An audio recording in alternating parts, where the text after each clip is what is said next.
doesn't have her intro music today, so I'm gonna sing her intro. It's a Talya show. Are we live? Are we live? I believe we are. All right. It says, Welcome, everyone. Welcome to Tune In with Talia. And I have a wonderful friend and incredibly talented artist on here this evening, my friend Noah Solomon. Welcome to the show, Noah. thank you, Talya. It is a pleasure and honor to be on the show finally. Yeah, and this is such a great excuse to catch up too, because it's been a while. Absolutely. I know. I know. Yeah, and isn't it funny that I look like I'm in a I little stand-up? love your background. I'm telling you, that's like, I think that right there makes the whole thing so professional. Oh, thanks. Well, my friend Christian actually helped set this whole thing up, so I Yay, have to Christian. thank him. Well Thank you, done. Christian, for all your tech support. You were awesome. So anyway, how are you? How have you been? How's this going? I've been relatively good. I keeping trying to keep my spirits up and mostly successful. I think Good. just looking at the half full cup or whatever the quarter full cup that we have now, Yeah, maybe an eighth full cup. I know. Whatever it As is, a soon as little bit on the bottom of fall, the glass. I try to look at that. Yeah, the yeah, backwash. but as long as you're That's looking what at we the, have. We have some backwash, some good there you backwash. go. Keep that focus. Oh Lord. Yeah. Well, we first met back in, was it 2007? That was a long time ago, right? And we It met. was and it wasn't. It wasn't, right? Like it Yeah. feels kind of like it wasn't so long ago, but feels like another lifetime at the same time. Hmm. Yeah, we met on the Soul Doctor, the story, the Shlomo Karloff story Yeah. Yeah. on the That pre was fun. before it went to the Broadway show. Yeah, That's we did the workshop of it and then we did the off Broadway the Jewish at, Museum. at this. Um, Yeah. yeah. Wait, did we do one before that also? Yeah, we did another one before that, right? Or I no? don't know if I did. Jeez.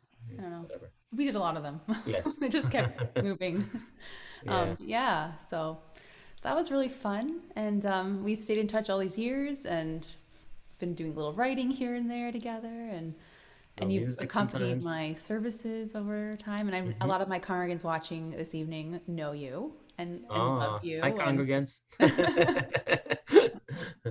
yeah, so I want to tell people about you. For those of you who don't know about Noah, I'm going to read a little bit about him so you get to be familiar with him a bit. He is a versatile songwriter and multi instrumentalist. He sings and plays guitar, mandolin, banjo, and percussion. Originally from Northern California, Noah and his parents, who are both musicians, moved to Israel, where he was raised on a small moshav called Modi'im.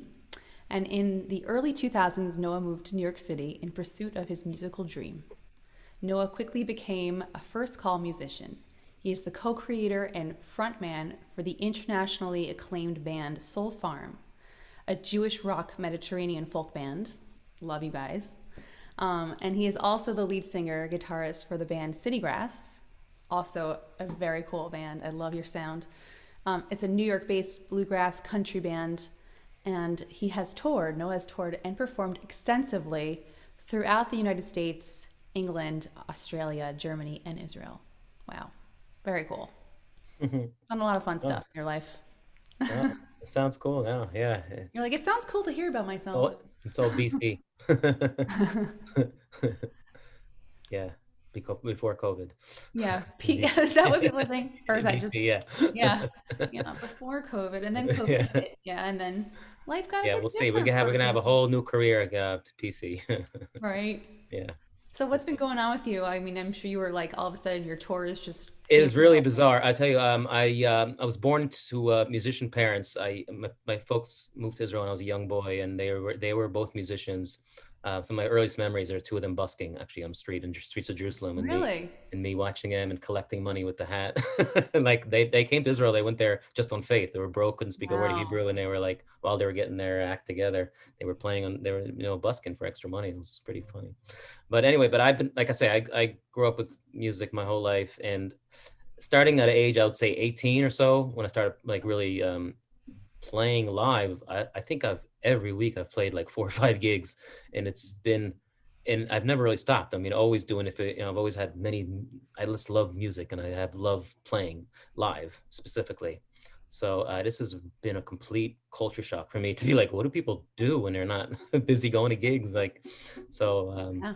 I'm home and I've, trying to find other ways to fill. It's been good in some ways because it's given me a little break to sit back and look at what I've done and what I haven't done and what I can Mm-hmm. do.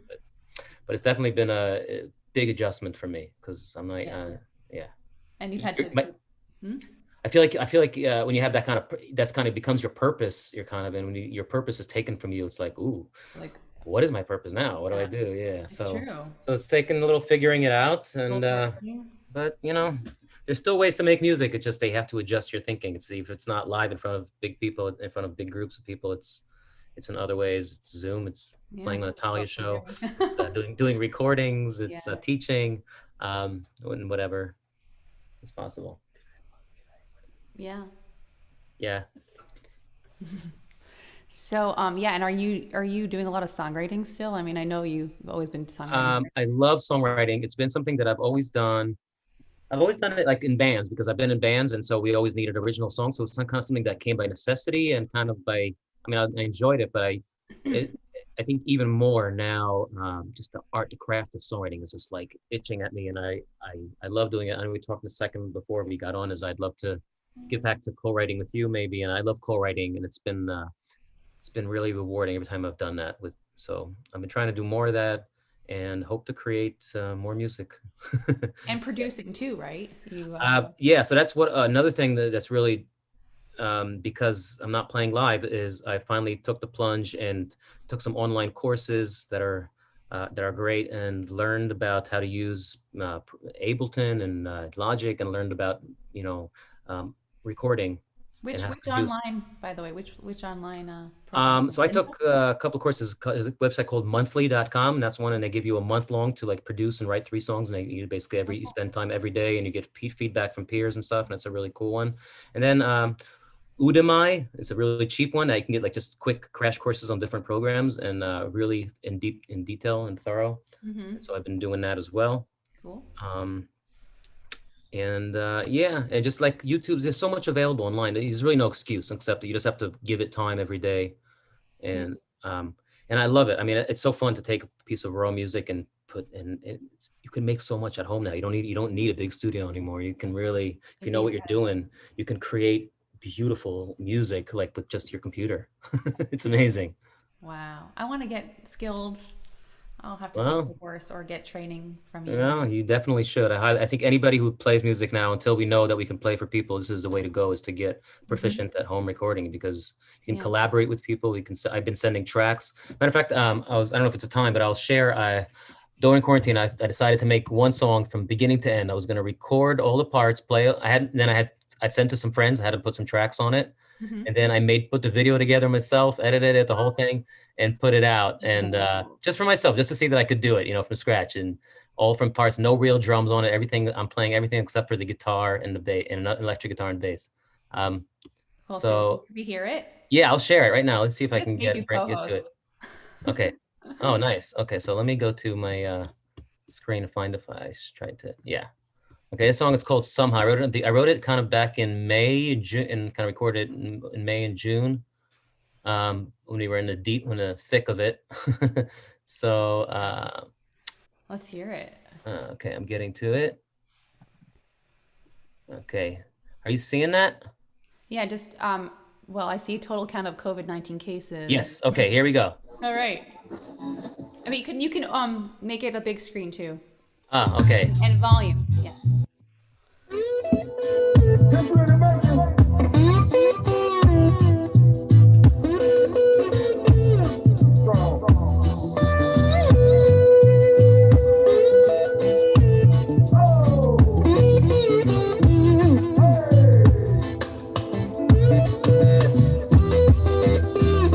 Somehow we're gonna manage. Somehow we're gonna pull through. No choice, it matters. We gotta do what we gotta do. Laugh with the living, cry for the dead. Gotta think with our hearts, not just our head. I've been given a second Do we wanna crawl or do we wanna dance? Don't give up now, we're so close. Make some noise for the brave and to get in the mud. Somehow we're gonna manage. Somehow we're gonna pull through. Come on, no choice. It matters. We gotta do what we gotta do. Oh, I don't give in to the downward spiral. Sing a song of hope and make it go viral. We owe it to them. Come on, we give back some love. Stop fighting over crumbs. Dig deep down. We have no choice. Let the tribe come together with one big voice. Somehow we're gonna manage. Somehow we're gonna pull through. It's like that. No choice. It matters. Come on. We gotta do what we gotta do. Anyway, let me stop that. I love it. I love the Cool. groove. So you can see the rest on YouTube. It's there. It's called Somehow. It says Noah Solomon. You can I find it. love But it. I just wanted to show you. So that's an example of like, I did all that just right here in my computer. I sent tracks and people send it back to me from their little studios. Wow. And like I say, you can. And this is not without even me knowing what I'm doing. This was before I even took those courses. So I'm just kind of trying to figure it out. But That's yeah, great. That's how you learn. That's how you that's how learn. you learn. You just do it. So It's great. yeah. Great So I song. just want to encourage everybody who plays music or get your act together when it comes to recording, because unfortunately Yes. or fortunately, whatever it is, this is the future. Making music on your computer. Totally. You know what I'm so thankful for? I'm so thankful that during this challenging time, we can turn to music and artists can Oh make my God. music. And it's such a release, an outlet. It's cathartic. It's healing, right? It's a lifesaver. Can't even It's a tell you. lifesaver. Yeah. It's the lifeline, right? Keeps you keeps you sane. Totally. Yeah, And I know people who aren't musicians just having music in your lives, listening, and it absolutely. helps. Yeah, you don't have Yeah. to play it, just enjoy it and just like Enjoy have it. it. Yeah. So you have music in you from a very young age, actually your whole life, because your parents are musicians, right? Yep. And so that's just pretty much all you've ever known is the music life, the musician life, right? Yeah, I think it's partly nurture, but partly also I think I just ever since I can remember. I mean, I was just like my mom says when I was like a little kid walking around humming, I would mimic sounds of electric guitar in my ear. I walk Wow. around even when I couldn't play, um, and it's just it does something to me. It takes me over. I can't almost when I hear music sometimes everything else disappears. I Yeah. can't listen to conversations. It annoys Yeah, it my just wife or other people when I'm sitting around and as soon as the music comes on, I'm like, what? I don't. I get giggity. it takes me over. Yeah, Yeah, it yeah, really yeah. does, and it's what it is. Yeah, it's For good great. or for bad. It's a good thing. Every once in a while, you're playing a gig or you're at a wedding, you're playing or something, whatever, and you see a little kid come up and he's like, a little five, and he's just the whole time just staring at the band with his head like this, and you Yeah. just know You know that that kid. was me. That's it. He's he has no choice. All the other kids Yep. be running around chasing each other, and he's just like watching the musicians, and it's like, Mm-hmm. yeah, Yeah. if it's in you, yeah, it's in you. It's in you. And you've really Mhm. created an amazing career for yourself. And I want to see it just take off again as soon as we get back Thank into you. the world. Thank you. Yeah. So, who inspired you at a young age? Oh, Who inspires you today? Who are the people that it's a you know? really good question. Um, so different aspects of music, I think I got inspiration from different people. Um, the power of just like just music in general, I think I did get a lot from my dad. I mean, I saw my dad started shortly after after that time they were busking. He also started a band in Israel called the Diaspora Yeshiva Band, and this band was probably the first like Jewish rock band. Basically, they were all young guys who moved to Israel. They were all great. There was a couple of great musicians in together in this yeshiva in Jerusalem, and they started a band, and they basically introduced like rock and roll and country and all this stuff that has never been introduced to us, especially definitely not to Israeli music and even to just Jewish music, because um, it brought in a whole new kind of energy, um, and they started playing every Saturday night in Jerusalem. And I remember as a kid sitting there, my dad would take me off into the shows, and I'd just be sitting on the side, and it's like people just going crazy. Wow. And they ended up touring around the U.S. and Europe, and they had moderate success. And a lot of their songs are still kind of considered kind of standards in like some Jewish weddings and stuff. Like Really? like that one. And there's a couple of songs of theirs that I kind of become standards. And But that was my first really introduction to really see music up close. I was able to go in the studio and actually sang when my dad's album when I was 6 years old on his first album with that band. So that was around the studio right away. I became very comfortable around musicians, and also my dad was into bluegrass music very oddly. He was like he had traveled around. He had picked up the banjo, and he played banjo and fiddle and guitar. And so often when you were in Jerusalem when I was young, he would have people come over and they'd have bluegrass jams. Bluegrass is kind of music you really can't play it alone. You have to have people around. So they would have that was my first. And to be honest, when I was a kid, I kind of was like not that into it. It was kind of like I didn't really get it. I don't think. So it was like, so I was more into the rock, like electric guitar. I wanted the loud rock and roll. Which is really odd because years later, I fell head over heels for bluegrass and became like obsessed with bluegrass. But I guess I heard it at a young age and it kind of was there, just brewing somewhere in the back of my mind. And then years later, I found a mandolin and just started playing it, and that led me back to the bluegrass world. And before I know it, I was playing it like more than anything else, like 8 hours, like practicing all day long playing mandolin and stuff. Remember the Grizzly Pear? But oh, sure, yeah, that was fun. Yeah. Grizzly Pear was, for those who don't know, was a great. Was a bar in the village. There's this guy called Sheriff of Good Times, who hosted this jam. He moved it around the city to a bunch of locations, but that place was a couple of years. And he got me my first guitar, you know that? Oh, really? There you go. Actually. Yeah, he's still around. We chat on Zoom and stuff, and he can't wait to get back out there and do it again. Keep rocking. No, he's one of my heroes. Inspires me, still out there playing bluegrass and can drink anybody under the table and pick all night long. But really, so I would say, so you're asking me in terms of inspiration. So that was my first, but I think really later on, a couple of people did. One was definitely Shlomo Carlebach. I had the opportunity to meet him as a young kid because he was a founder of the moshav that I grew up on, and he was also my next door neighbor. And he also was the first person actually called me to play with him on stage. My first time on stage in front of people was with him. Amazing. And he had this magic way of, he wasn't a great musician technically. Like he can't say he would like amaze you with his guitar playing or even his singing. I mean, he was a great singer, but he wasn't like technically like, but what he had was like, he became a complete vessel for music. When he'd start singing a song, it wasn't about him anymore. It wasn't about you. It wasn't about anybody. It was a connection. Mm-hmm. It was about creating a mood in a room. And he'd bring down, and that's why his songs, I think, have such lasting. That's why everybody sings a song. Such an energy. All across the Jewish world, Reform, Orthodox, Conservative, whatever you can think of.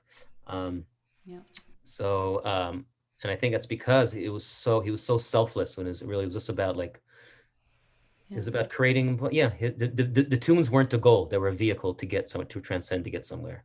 He was really connected in his soul. And it's a really big lesson for me there that, it's like, you can sing almost anything. If you sing it with full heart and you really get lost in it, and he could do it very quickly. Some people can get to it after like halfway through the show, you're so into it. Like, but he was like, he would pick up the guitar and he would go, his eyes would close and he'd go, "Do you know my beautiful friends?" And he's right there. And it's like, you're with him. You're like, wow. And it wasn't fake. Also, that's, it wasn't a show, it wasn't a shtick. It was actually, he would actually immediately, music was holy to him. It was like, it's a holy place. And I definitely took that from him, where, I can see that in you.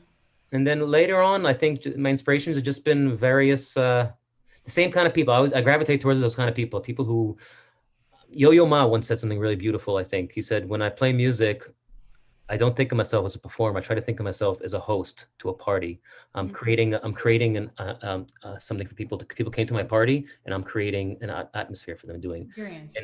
And what that does is, so I think that headspace will do a couple. First of all, it's just a great thing to do because it takes the pressure off of you. You're no longer. It's not you against an audience. You're the host. They're there to celebrate with you. So you're just. And the second thing is, it it takes you out of your head a little bit because you're like, it's not, stop thinking that you like haven't improved something. You're just presenting the music that's in you. It's like it's not. Just enjoying it yourself. Yeah, exactly. And almost listening to yourself, like sometimes be like marveling at your own, like, wow, look what's coming out of my mouth, look what's coming out of my hands. It's like, wow, I don't even know how that's happening. So that's a big part of it. Nice. So, did you teach yourself how to play all your instruments that you play? Yeah, pretty much I did. I've had over the years, I've taken like I've gone to different teachers and just have them show me a few things, try to correct problems and stuff. Um, but most things, I think, especially nowadays, if you really commit your mind to it, there's really you don't need it. A teacher is nice because it can give you like a focused discipline of what to do every week. But if you can do that to yourself, if you're able to create some kind of focus for yourself and discipline in your practice, you can accomplish a lot. Like I picked up my newest instrument, latest, I guess my newest would be a banjo, which I've been playing for about, I guess, Let's hear it. 6 years now. So, yeah, I'll get out the banjo because the reason I'm going to show the banjo is because this is an instrument that did not come naturally to me at all. And it was like, kind of like, it's kind of counterintuitive. If you're a guitar player, or if you're somebody who's played other instruments, then you know that the high string is always on top and the low string's on the bottom. And on the banjo, the high string, this is a drone string, that's the high string is on top. So everything is reversed and you have to learn new chords. But the other thing is about banjos, I found it to be like a kind of like a meditative kind of instrument. So in banjo, they teach you what's called rolls, which means you learn an order of fingering. It's like doing that thing we do when we're kids, but it's basically just so I learned like one roll is called the forward backwards roll. So it's one. Let me tune this first.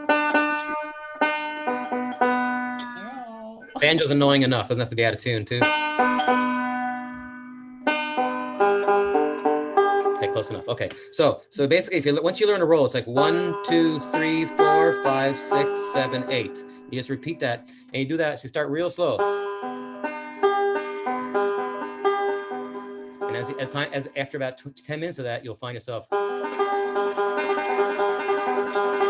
And all of a sudden, you're watching your hands. You're like, whoa! And then how did they learn how to do that? Just by repetition. And it's like then you start introducing chords.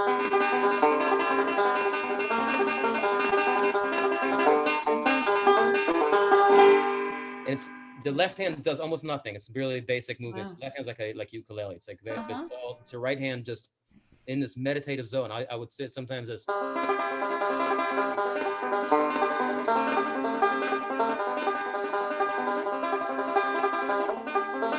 It's just cool as hell. And it's like, and it's so that's an example of just like something that just and then you have to find the soul of it, the part that's like almost like the zone that you get to if you're playing a video game and you're really into it or in kind of game. If you can get that same channel and you're playing, where it's just like, oh yeah, and it's like you almost when you get into this role, I don't want to stop because my hands are just like in that zone, and it's too much fun. That's kind of what excites me about learning stuff. And so like banjo, that's what it was about. And then if I'm playing.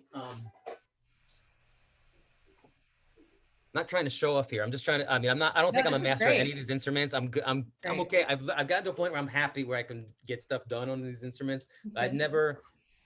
Again, maybe to a fault is I love all these instruments and I can't commit my whole life to just getting amazing at one. But I want to be able to function all of them at a decent level. So like mandolin's a different head. Mandolin was cool, and I recommend if anybody out there who plays guitar picks one of these up because this is like a tiny. All the notes that a guitar has are in these little section of mandolin, which you can cover easily. So like a scale, like is that would be hard to do in a guitar. You know, your hand. But it's so easy because it's small. It's almost like it's the same size, almost as a little bit bigger than a violin, but not much. And tuning is the same as a violin, not like a guitar. And because all the notes are so close, it's really easy to make quick passages and like almost maybe do a little Irish melody to demonstrate that for St. Patty's that's coming up. Yeah, I was gonna say maybe play something Irish bluegrass. Okay, let's think of what to play.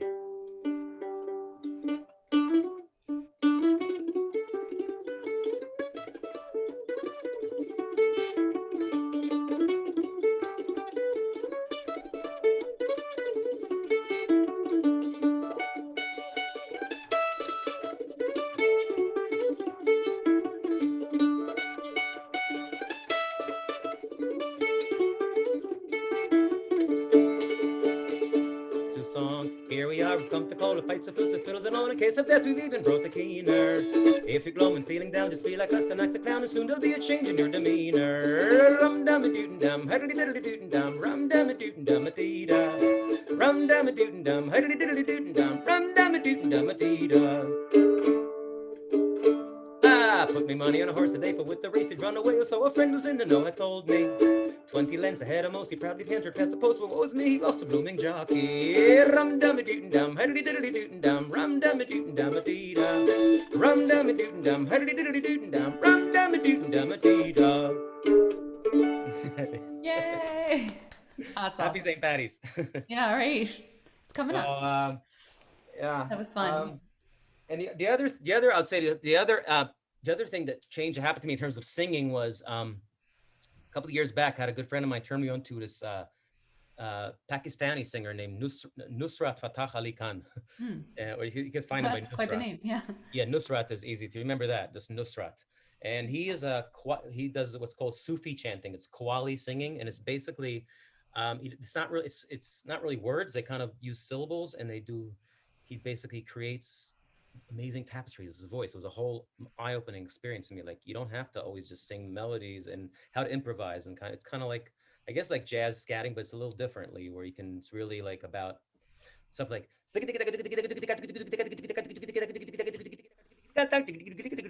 playing like scales with that, and How does tongue work, huh? and Does your they do a tongue whole get tired? what? Does the tongue get tired?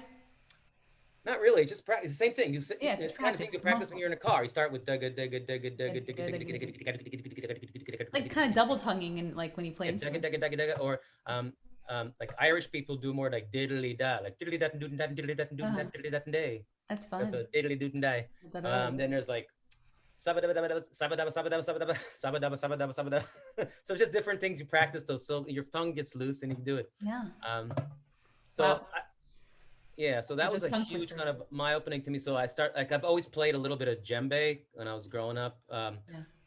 I played dumbek. I grew up with some Yemenite people, and so we always played a lot of.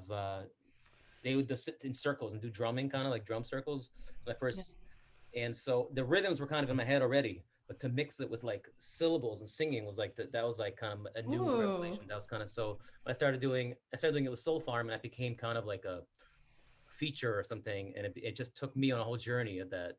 It's kind of something original that I'd done that wasn't done so much in like rock music, especially, whereas you just get into a zone and start with like a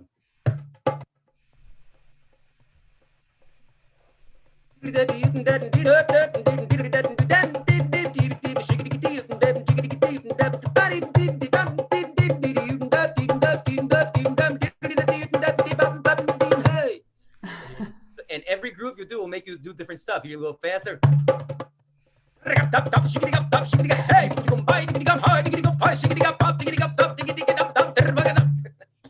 You could do every nationality. Yeah, and Oh. it's great. You can really like make up characters, and you're like,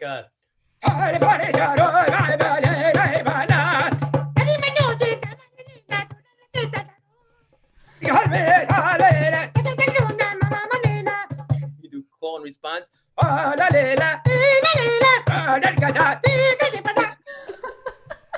Sorry. Uh, I love that. You are so it's, funny. so as I'm saying, there's fun in every piece of thing. There's endless like worlds to explore. This is just Yeah. drum and in your own voice, and I don't know. I hope I can keep doing this forever, This is fun. because No, it's very cool that you've just wherever you've been in your life, from your childhood and traveling and influences, and you just take from everywhere and incorporate it into your yeah, music. It's very I think cool. so. It's cool. It's cool. Record companies don't like that. Over the years, we've been approached by record labels, and they're like, "What the hell are you guys?" I'm like, because we Oh, play really? everything. We mix it up: Irish, Jewish Oh. music, and Hmm. we have Middle Eastern, we have a little Right. Arabic, and it's just like, we don't know how Your to world, we don't know how to market you guys. the world music. So so it hasn't worked in terms of getting a big record deal, but it has worked in terms of like me being able to stay an active working musician in New York, Yes. because I have my fingers in so many different pies, and Yeah. I can do enough things passively enough to to make a Totally. living at playing music. Thank God. Thank God. How did these bands form? Like, did you just through? I know So you Soul have Farm, that family. band started actually in it. So I was 18 years old, and the army was a call-in. It was time for me. I was like, I was playing music in downtown Jerusalem with like a couple of bands, and the army was like, I had my date start. Yeah. So I had permission to leave the country for a little gig, and I escaped. I was like not ready for 3 years of the army. I want to go play Yeah. music, and I Yeah. had a dream to go play music in New York. And it's right shortly before I came here, I had met um, an Israeli guitarist, or he was actually an American who had been living in Israel, C. Lansbaum. He was Hmm. a phenomenal guitar player, and he was like a star in Israel. He was like playing all the TV shows out there.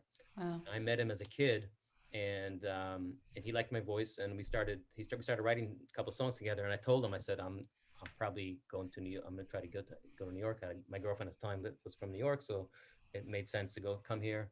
And I said, I'm gonna escape the army as soon as if I can.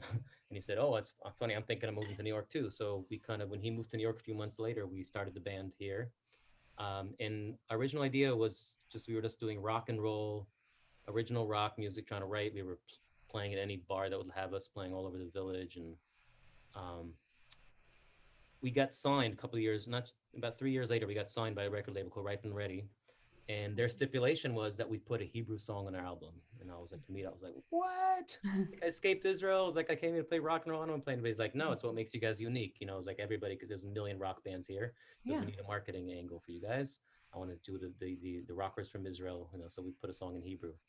Um, and that was the beginning of a whole really new career for Soul Farm. Well, as soon as we did that, it opened up a whole world of Jewish following. All of a sudden, we started having all these Jewish people coming out to our clubs and seeing us, and all these young, like even like religious yeshiva guys coming out to see us at like bars. And it was it was at first it was a little like shocking because we were like that's not was not our following before that, and it was not kind of what we were aiming to do. But Yeah.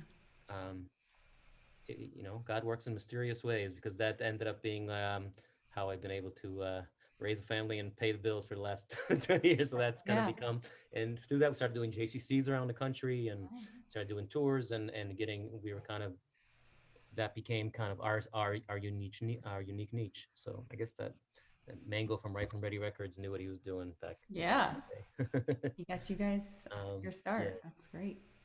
yeah, and it kind of begrudgingly maybe at first, but over time I realized that I do have still a really deep connection and love for specifically for Jewish music, and um, Yeah.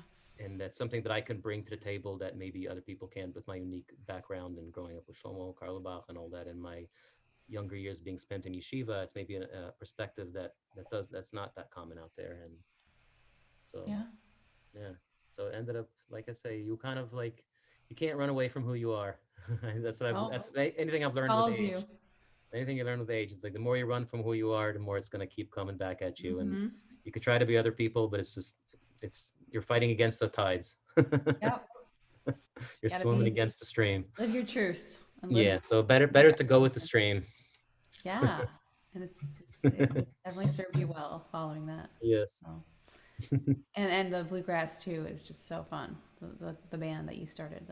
Yeah, bluegrass is just like I say. I got once I started, I don't even know what it is. It's not definitely not the kind of music that's gonna make you a lot of money or get you signed, but it's just like the communal aspect of it and jamming with Yeah, people, and that's it's been like definitely.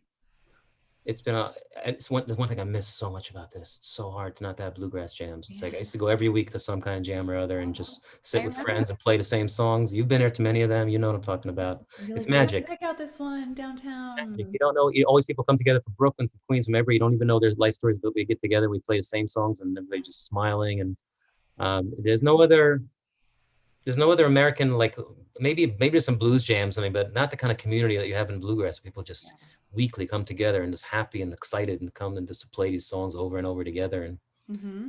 practice their chops, see who got better Yeah. and how good.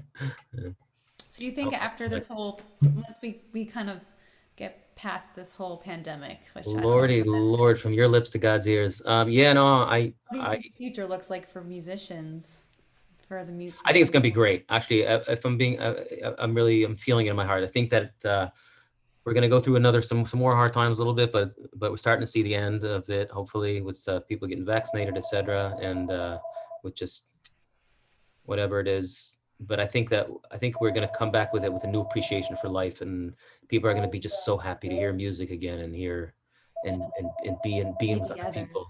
I can see now just like little from limited like stuff when I do like little back when I've done backyard gigs or stuff like this. I can see I played one time we did this right before it got really cold. We played in a cul-de-sac up at sea, and I saw like literally I saw two people sitting in front, tears streaming down. And I says he said it's the first music I've heard in 4 months, live music. Wow.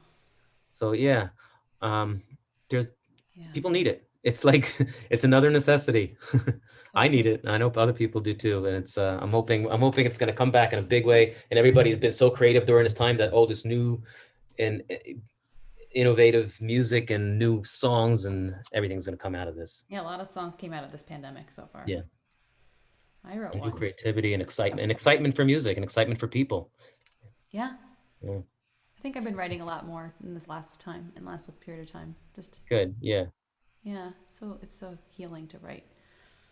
I feel like in the beginning of pandemic, there was a period where everybody got really creative. Everybody was like, "Yeah," and all everybody made their banana breads and learned and their I new know, and recipes, that's and what then it was this fatigue that set in somewhere like around the beginning of the winter, where everybody I talked to was just like, "I haven't done anything," and I was the oh, same. I was like, "What?" Because he started like, okay, so I learned. Like I learned 6 new banjo songs. There's no one to play them for. Who cares? I know. You can't hear Like, the gee, applause. yeah. You just Only need so many Facebook lives only you can put out after poor people are like, whatever, it's you know. depressing for sure. What? It's depressing. Yeah. So, but somehow I feel like I felt a shift, and not just for me, but from a lot of friends over the last month. Like all of a sudden, I'm feeling people are starting to put out music again, and Mhm. people are more interested and excited again And the because I think spring is we're coming. starting to see some kind of maybe light at the end Yeah. of the tunnel. So We're people, getting the vaccines and Mhm. the weather is getting a bit warmer. Well, it will be getting warmer. Yeah, yeah, There's something some in the hope. air. There's some hope. There's optimism in the air that I have not felt We for a need while. hope. We need hope. Yes. Yep. So yeah, one of my favorite memories of you back in the city was just like hanging out, making music, and doing every kind of accent we could have Yeah, possibly yeah. pretend we were from That's one Russia. of the things I like that you have found a fellow somebody who likes accents. You know, like a Yeah, fellow traveler. but yeah, it was fun, and like I'm like he's an actor too. He's just I've always multi-talented like and tell you. fun. I mean, that's one thing I would say like the kid.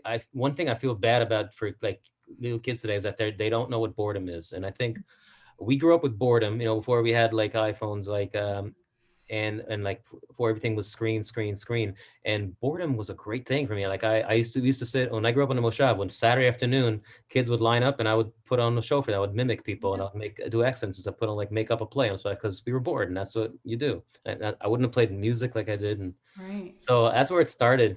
I tell you, accent thing for me really kicked in. Like my best accent kicked in when I moved to New York though, and like I was working when I first got here, I was working in Meal Mart, a Jewish deli, Uh-huh. and just like the people, it was like a new accent that I'd never heard before, and it was so great. Like people would come in and you're like, "Excuse me, can you go to tell Mendel, tell him it's Mr. Boyden, and not to give me the garbage from the front. I want the chopped liver in the back. He knows me. Tell him Mr. Boyden." And I go to the back and His I'd character. say, Mr. Boyden is there. He once says like, that schmuck. And he come out and he's like, hello, Mr. Boyden. How are you? That is too And it much. just was like, oh, like, wow, what a great accent. You just like Gosh. aged 30 years. So I 40 learned years. the old European Jewish man accent, and that was just like it's just been a favorite of mine. I just fall back on it whenever I'm tired. I'm like, So funny. I don't know. The Corona, Shimarona. I tell you, it's not getting better. No, it's getting worse. Can you right now do like a little monologue like that about the coronavirus real quick? Yeah. I tell you, at first I didn't mind it because everybody was inside the house. And now what am I going to do? I sit in the house, the same thing like everybody else, with the television. After 4 months, give me a break. Why are you going to wear the schmatter in my face all day and go outside with everybody else's schmatters on the face and garbage all over? And everybody's, it's not a way to live. No. What are we, animals? I'm not for Corona, Schmarina. Go away already. Let us go. It's a Corona. And I even said to God, I said, come on. Come on. You gave me the pain arthritis. You gave me the pain in the hip. And now you got Corona, really? Really? I love how your whole face just changes into this man too. It's great. Thank you. Oh, I could just listen to that and just my whole mood changes. Just a shift in it's just giggles and silliness. Oh boy, we It's laughed. we need I Don't need even this ask. every day. We laughed. That's And you fine. can ask my friends. I'm not a person who laughs. I never No, laugh. no. But Talya, she was funny. Oh, thanks for bringing that voice back. That's fun. Good memories. You lordy lord. So, You didn't have your theme song. Talya show. yeah, Talya working. show. I couldn't do the intro. Do you want to do a little intro for me, real quick, too? Oh, I'm Or gonna write. outro, because I'm gonna write you an intro. I'm gonna write one and send it to you. And make come up with Okay. a good. Yeah. And Okay, I don't think I do it on the spot, but I want to give it more attention than it deserves. oh, you don't want to do it. Okay. No, wait, I know you you can want a write spot? funny You things on the should spot. improvise one. Yes. It's Wednesday. It's time for Talya's show. It's Wednesday. What do you know? It's time for the Talya show. I love it. How much time do we have? It's like it's Yeah, late, right? we're running out of time. Okay. So, is there anything else you want to do for us, or? I don't know. I gotta do a headstand. Oh yeah, you're a yogi. You're into yoga, right?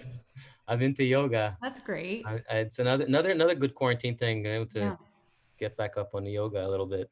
that's good. And you also you're a certified yoga teacher. You still are you I got a teaching or- training, a 200-hour in my Yeah. pocket. And Yeah. I've done a little bit of that. I've done some Zoom yoga with congregants over the summer Nice. months, and meditation. Yeah, that stuff is Amazing. so important. Oh, so it's Yeah. you don't think it is until you do it, and you're like, why do I not do this every day? Yeah. Like you do it, and you're like, you feel like all of a sudden like you just came back from a spa, and you're like, what the Yes. hell? Yeah. Everybody should meditate. Everybody should stretch every day. Everybody should take deep breaths. Just take a minute just to check in. Yeah. Check in, self-love. Mm. Mm-hmm. You gotta love yourself. Yeah, God, I don't have to get my old woman voice. It's gonna. Just for a second, put me in here. Take Just for a second, you know what I'm talking about. That's very Brooklyn. I can't believe I just did that. I heard you can't do your Cantor. You can't do that kind of stuff. Leave it to me. I heard you can't do. Yeah, you're not supposed to be doing your Russian accent anymore. No more Russian. No. It's too real. It's too real. It's too real, yeah. Because then people talk with me Russian, and I cannot answer. Немножко по-русски, нет много. I'm really holding. I actually do speak some Russian, so I can kind of get away with it. Actually, what? Really? Я говоришь немножко по-русски, да. Oh, In you have the Russian same, roots, in the right? same deli where I learned that, there was also a couple of Russian people, and they taught me anything to do with food. So I can talk only stuff that's Only related about to, food? and not just food, but specifically Jewish food, like chicken and cholent and это чё, ди курица, I need a chicken, cut it up and ate. Oh my God. You like food, don't you? You're a foodie. I'm kind of a foodie, but I'm lately like almost entirely vegetarian. Yeah. Wow. Yeah. You cut out meat, everything, fish. No, fish I still do. Well, that's not. I guess really technically pescatarian. Yeah, Okay. pescatarian. I guess that's the word. Because when people are like, "I'm totally vegan," but I eat. Totally vegan except for chicken. Except for chicken and stuffed cabbage, of course. Of course. my cholent, I gotta have my meat. What's your favorite vegetable? Can I ask you that? Oh Lord. Oh, it's a good question. Wow. Yeah, that's a hard one. I think it's got to be artichoke hearts.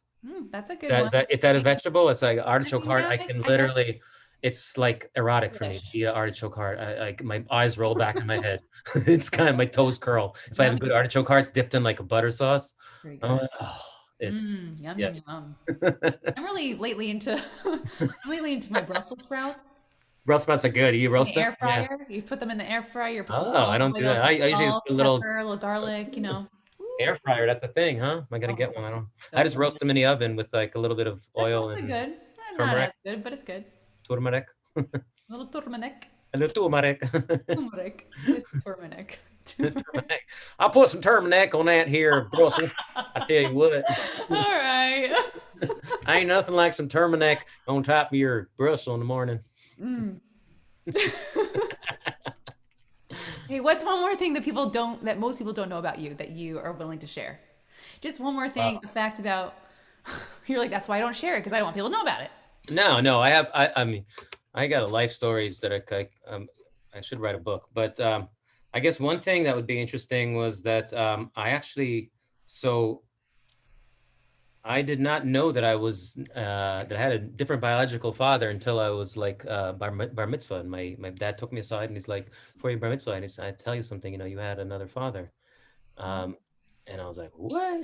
that's a And quite a time to he tell was. you. It turns Shocker. out so years later, um, I found him when I was in my 20s, and I went to Ireland and met him, and Wow. reconnected with my biological father, who also has two kids, and one of his kids is named Noah. No. So I have a brother Wow. named Noah. Noah. He Seriously? liked the name, and I guess, yeah. Well, Noah was my middle name, so yeah. So he was kind of doing it as a memory to me. But yeah, that's the name that I actually And go he by. knew that you were named Noah. He knew. He knew that that was my middle name. No, he named me Heron Noah. So my first name was Heron, like the bird. Heron. Wow, that's Heron. That's cool. still my name on my That's like a passport. very Yeah. good, like, that's a stage name, Heron, because you don't know a lot of herons, No, I guess not. So that's my first Heron. name on my passport and everything. Heron. Heron The middle Chase. name was Noah. Heron Noah Gopes, and his last name was Chase. So Right. yeah, so yeah, as it turned out, I had to do some Wow.